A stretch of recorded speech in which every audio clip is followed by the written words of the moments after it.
नमस्कार दोस्तों, तेजस अकेडमी में आपका स्वागत है। डिक्टेशन 85 शब्द प्रति मिनट की गति से बोला जाएगा, जो शुरू होगा 3 सेकंड बाद। मुंशी प्रेमचंद का साहित्य न केवल मनोरंजन का माध्यम था, बल्कि समाज को शिक्षित और जागरूक करने का साधन भी था।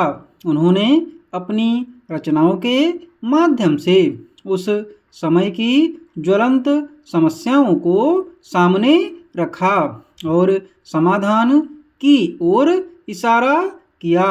उनकी लेखनी में समाज सुधार, स्त्री सशक्तिकरण, जाति व्यवस्था और राष्ट्रवाद जैसे मुद्दे प्रमुखता से उभरते हैं। हिंदी साहित्य में प्रेमचंद का योगदान अतुलनीय है। उन्होंने न केवल हिंदी गद्य को समृद्ध किया, बल्कि उसे जनसामान्य तक पहुंचाने का भी कार्य किया। उनकी भाषा सरल, सहज और प्रवाहपूर्ण थी, जिससे उनकी रचनाएं हर वर्ग के पाठकों के लिए समझने योग्य बनी।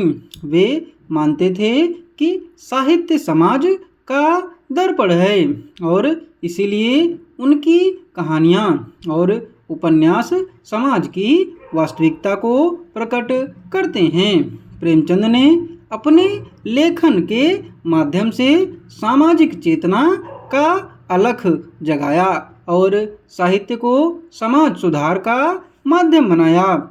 उनकी रचनाएं आज भी पाठकों को प्रेरित करती हैं और उन्हें समाज के प्रति अपनी जिम्मेदारी का एहसास कराती हैं। उनके साहित्य ने हिंदी साहित्य को नई दिशा और गहराई दी। उनका साहित्यिक योगदान हिंदी साहित्य को एक नई ऊंचाई तक ले गया और उनके विचार आज भी हमारे समाज के लिए प्रेरणा स्रोत बने हुए हैं। अवध ओझा, जो अपनी प्रेरणादायक शिक्षक शैली और सिविल सेवा परीक्षा के लिए कोचिंग के लिए प्रसिद्ध हैं, ने 2 दिसंबर 2024 को आम आदमी पार्टी ज्वाइन कर ली। पार्टी प्रमुख अरविंद केजरीवाल और वरिष्ठ नेता मनीष सिसोदिया ने उनका स्वागत किया।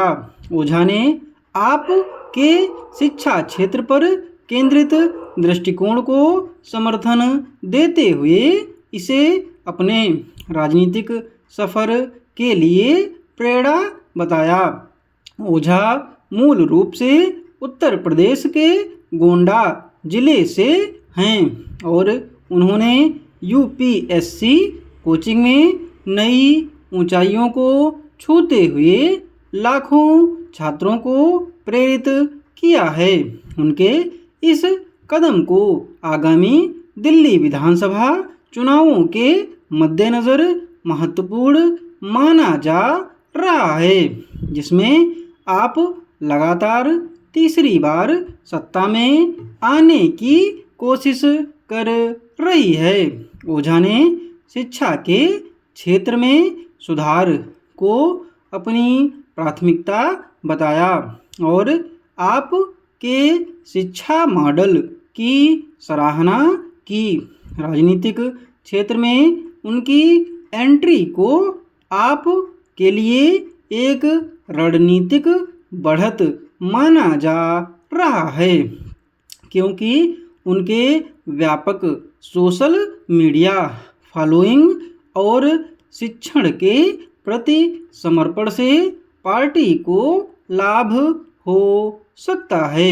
साथ ही ओझा ने अपने अनुभवों और विचारों को राजनीतिक स्तर पर लागू करने की इच्छा जताई है, जिससे शिक्षा नीति में सुधार हो सके।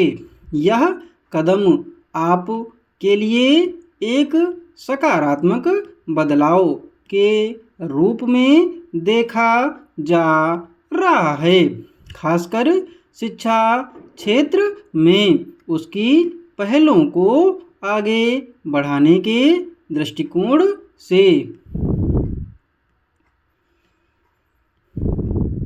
पीडीएफ आपको टेलीग्राम पर मिल जाएगी और टेलीग्राम चैनल का लिंक डिस्क्रिप्शन बॉक्स में।